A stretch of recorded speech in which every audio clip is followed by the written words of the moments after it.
Bonjour et bienvenue à tous sur Apogée TV. Pour commencer, nous allons souhaiter bonne chance à l'équipe du Paris Saint-Germain qui affronte le Borussia Dortmund demain en match retour des 8e de finale de la Ligue des Champions. Au menu de ce super zapping, les délires de Kandia Camara après le discours d'Alassane Ouattara, les Noirs africains plus résistants au coronavirus et Aliko Dangote célibataire à 62 ans. Ne décrochez surtout pas, bon visionnage. Madame, mademoiselles et messieurs, bonjour. Apogée TV, actualité et info à tous les étages. Actualité et info à tous les étages. Ouvrez bien vos oreilles, ça va cobasser.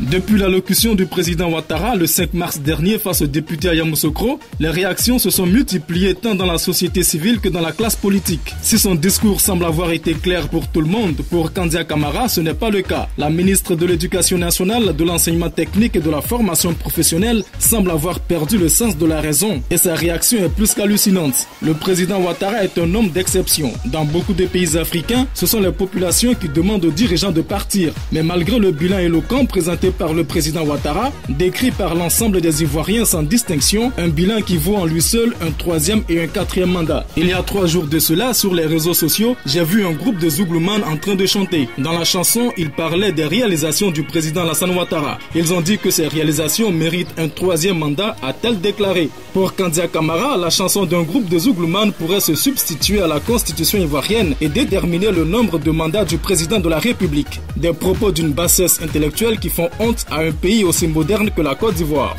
Mais c'est de la merde. Mon vieux, il peut pas supporter. Apogée TV, le super zapping. Le super zapping. Les Noirs africains plus résistants au coronavirus. Le coronavirus né dans la ville de Wuhan en Chine est présent dans plus de 70 pays à travers le monde avec déjà des milliers de morts. Mais les Noirs africains semblent cependant invulnérables à l'intrépide épidémie car si des personnes ont été détectées positives au Covid-19 en Afrique subsaharienne, notamment au Sénégal, au Nigeria et maintenant au Cameroun, il convient de noter qu'il s'agit exclusivement des étrangers venus d'outre-mer. Les Noirs dans leur grande majorité sont donc moins victimes de cette maladie. C'est du moins la conclusion d'une étude chinoise pour comprendre une supposée résistance des personnes de peau noire au coronavirus. Cette étude démontre sa thèse par le cas de Senou, l'étudiant camerounais qui avait été contaminé par le virus, puis miraculeusement guéri de la maladie. Les médecins chinois auraient confirmé que Senou est resté en vie à cause de sa composition génétique sanguine qui se trouve principalement dans la composition génétique des Africains subsahariens. Les médecins chinois ont également déclaré qu'il était resté en vie car il avait la peau noire. Les anticorps d'une personne noire sont 3 fois plus forts, plus puissants et plus résistants par rapport à ceux d'une personne blanche.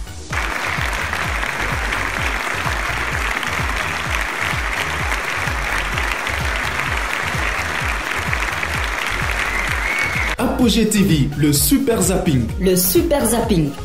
Ce qui paraît une priorité pour les uns dans la vie peut être relégué au second plan par les autres. Aliko Dangote, l'homme le plus riche d'Afrique, a tout ce qu'un homme peut espérer dans la vie, mais il lui manque une épouse. Le milliardaire qui a déjà divorcé 2 fois est toujours à la recherche d'une femme à 62 ans. Dans une interview accordée au Financial Times, Aliko Dangote affirme qu'il n'a pas le temps de chercher une femme parce qu'il est trop occupé par ses affaires. Je ne rajeunis pas, c'est vrai, mais cela n'a aucun sens d'aller chercher quelqu'un si vous n'avez pas le temps. Pour l'instant, nous sommes vraiment très occupés parce que nous avons la raffinerie, les entreprises de pétrochimie et d'engrais ainsi que le gazoduc à gérer, avait-il confié. Pour votre gouverne, sachez que le richissime homme d'affaires nigérian, parti de rien, est le fondateur de Dangote Cement, le plus grand producteur de ciment du continent. Sa société de ciment produit 44 millions de tonnes métriques par an et prévoit d'augmenter sa production à 33% cette année. Une partie de sa richesse provient également des participations qu'il détient dans les entreprises de fabrication de sel, de sucre et de farine en bourse. Sa fortune en 2019 était estimée à 15 milliards de dollars.